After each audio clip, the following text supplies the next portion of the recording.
Senate, who would happen to be the vice president, just a little while ago. A protester is sitting there in the well of the U.S. Senate. John, who would have ever believed we would see anything like this? And there are sadly, some people who will find this funny, or they'll say it's just a prank, or they will say, look at this picture, nobody in this picture is getting hurt, and that's all true. But it is part of something that is bigger and that is dangerous, and that simply, forgive me, we are a nation of law. That is what the Republican Party says that we are, a nation of laws, a nation of rules, and this gentleman has every right to his anger. If he's mad at the results of the election, he does not have the right to break the rules and to violate security protocols and to storm into the United States Senate at a time when the vice president-elect, and the other elected members of that body and their staff, by the way, we don't give them enough credit. The people who work in these environments who don't get enough credit for the risk they take and the public service they give us. So there are people who look at this who will say, this is funny, this is a prank, look at that, how did you get there? It's not. It is part of, you can call it traditions, you can call it a protest well beyond the line. It's illegal is what it is, and it'll be interesting to find out what happens after this. Just a little while ago, senators were there. They were debating, the motions to try to do away with the democratically held election here in the United States, debating in the House, debating in the Senate, and all of a sudden, that we're told there's not only a lockdown inside the U.S. Capitol, but all these senators, including the Vice President of the United States, they've been evacuated out of safety concerns. And so we are seeing in the final days, the final series of the Trump presidency, more of disruption. Disruption has been a trademark of the Trump campaign and many Trump presidencies from day one.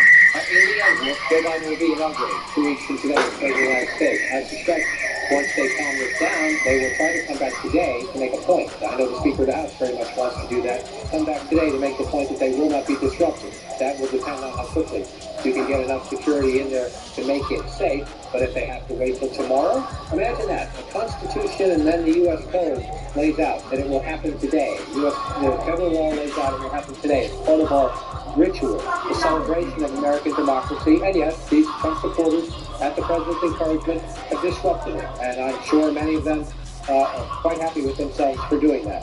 In the end, it's a disruption. It's a criminal act. Joe Biden will be inaugurated, and they'll get back to it as soon as they can. And Jake, let's not forget that the president said just a couple hours ago at that rally out on the Ellipse here in Washington, he told all these individuals who had gathered, these supporters of his, you'll never take back our country with weakness. You have to show strength, and you have to be strong, as he encouraged them to march toward the U.S. Capitol. That's exactly what they've done. They've not only marched, but they're inside, and they're endangering a lot of people right now.